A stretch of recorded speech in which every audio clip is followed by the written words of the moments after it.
Are you a car or van dealer? In the course of this video, I'm going to try and make you think a little bit differently about how you offer your warranties in relation to the Consumer Rights Act. So I see a lot of car dealers, myself included, for quite a long time, making a pretty big mistake with the use of third-party insurance-based warranties.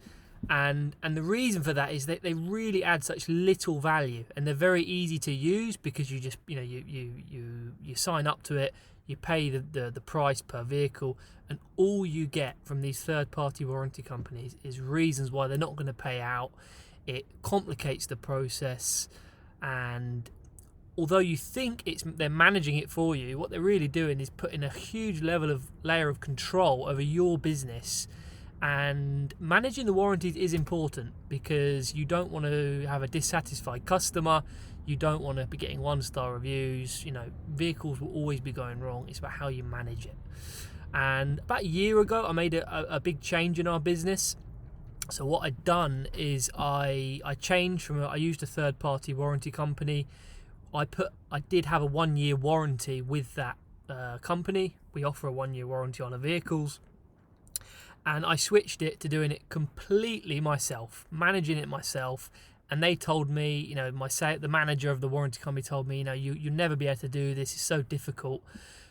And I didn't really believe him. I thought that it actually wouldn't be that difficult to manage. And here is how I do it. So we give a 1-year warranty. It's 1 year or 7,500 miles. So whatever comes first. If the customer does 8,000 miles in the vehicle, the warranty is finished. And some people think that's a very long time. Obviously, you've got the 6-month Consumer Rights Act period.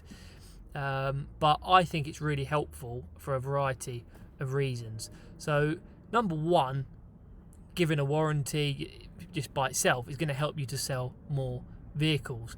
Now, I think you can also make it a selling point that, lots of people have used insurance-based warranties and they're just a complete headache. So you say the warranty's with us, it's straightforward, and you can obviously give them the terms of that warranty. That's a good selling point by itself to the customer. The second one is the claim limit. So you're minimising your risk in terms of money by putting the £1,000 claim limit in place. So you say if something goes wrong in 8 months' time, then you're going to be we will pay up to the £1,000. You can set it to what you want. We'll pay up to the £1,000, and you would have to pay the difference.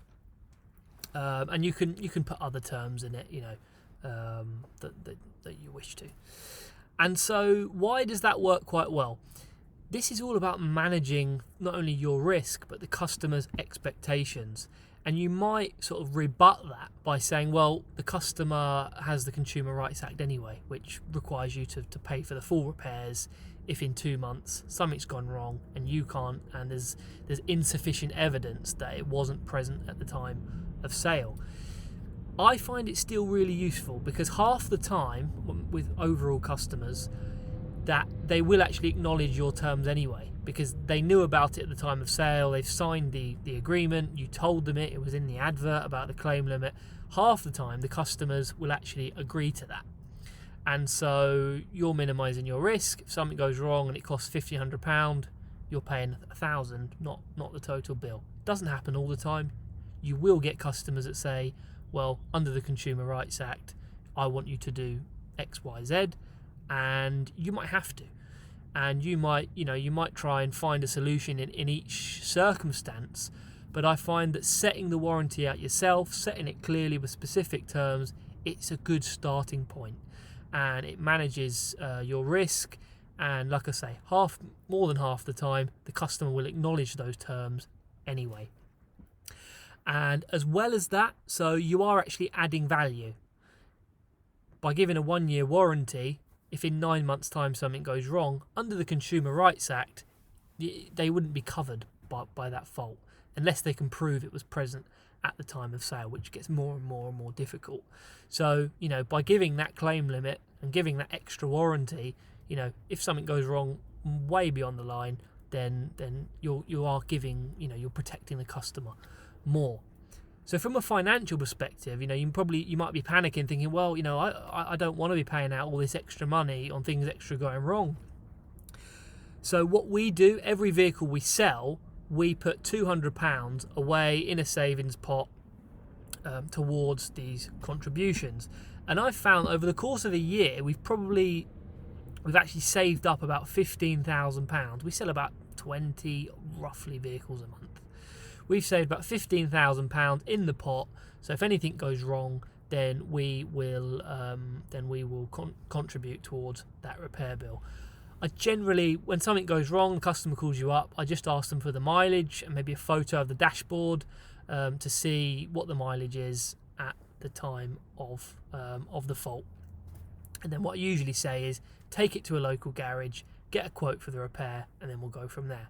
And if you get the repair bill back and it's £800, you would pay the £800, and then the customer wouldn't pay anything. We've saved up £15,000. It makes me less stressed in a way because I know that money's there and I know that can go towards things going wrong.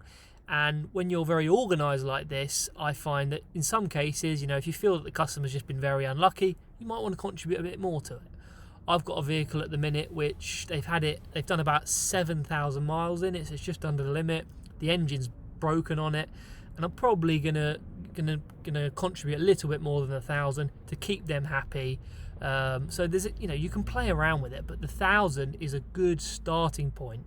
You're setting the customer's expectations. You're managing the warranty yourself. You're in complete control of it, and that is essentially all a warranty company's doing. But they're taking money from that pot to run it as efficiently as possible, and then you're not getting the aggro from the customer saying, well, the warranty company's saying that's not covered and you still need to pay it, because you're still liable to under the Consumer Rights Act. So don't be scared to start doing your own warranties, because you will really add value, set the customer's expectations accordingly. I'm going to show you briefly how I do it with all the paperwork. So on the first page of the invoice, I will just so you can see this here. These are the terms of sale, which summarises the warranty. Okay, that's just the general terms. And on the next few pages, what I do, so I do a PDI inspection of the vehicle. Okay, always a good idea to do a PDI. You've got in a legal sense, you've got two documents that really matter when it comes to proving that a fault wasn't present at the time of sale. One is a clean MOT, clean bill of health, and the other is a PDI. It's very important you do those two things. MOT in the vehicle at the time of sale, it helps your case that the fault wasn't present at the time of sale. Okay, so it's always a good idea to do a PDI. Any legal motor trade related person will tell you that. And then what we do is, in the next few pages, we explain exactly what's covered under the warranty, and we say what's not covered as well. So we don't cover, for instance, anything clutch related, because a clutch can be very easily worn out by driver misuse. And there's various things you can do. We won't cover it if we find out the mileage has been tampered with, if it's been used for racing in any way, if it's been remapped. So if you find out the customer's deleted the DPF on it, or performance related mapped it, again, the warranty is void. And the crucial thing we do at the very bottom of it is we say how to make a claim, call our number, and get the customer to sign the warranty document. So you've got two signatures on the invoice. First on the summary of the warranty on the first page. On the last page, you confirm that they've read it. You get them to sign it, and that's a good document to start off with in terms of the warranty. So I found it, like I say, I found it really useful. It's been it's been much better than using insurance-based warranty providers. You will, in some cases, have to contribute more than 1,000, but it's a great way to set their expectations accordingly. I don't have many issues like that. You will have one-off issues where if a customer's had a lot of faults from the start, you might have to pay still to get it repaired, the full bill. This is not set in stone. This is about setting their expectations so that in some cases the customer will go along with the £1,000 claim limit, and you'll save money on that. Some cases it won't, but it's much better to do it like this. And so yeah, we transfer money into a savings pot, and then when something goes wrong, we will obviously pay towards the repair. So in summary, I would say stop using insurance-based warranty providers. It's not a good idea. It's very expensive, and you should be in control of your own warranty related systems. Lots of people will tell you that. You're going to be saving a fortune managing it yourself. So in some cases, like I say, if you want to go a little bit more, contribute more, you can do. That wouldn't happen with an insurance-based warranty provider. It's helped my business. It's made me more profitable. I've got now 15,000 saved up towards repair bills, and it just gives me a bit of breathing space knowing that if I get a call saying an engine's blown up or something along those lines, then I've got that money saved up to put it towards it. So it's minimising your headaches, which I'm sure, as you know, in this kind of business, you never quite escape them. You're only one phone call away from an engine rebuild and a headache. So yeah, I hope this has been useful, and I hope you can learn something from it. Take the step, stop using insurance-based warranty providers, and do it yourself.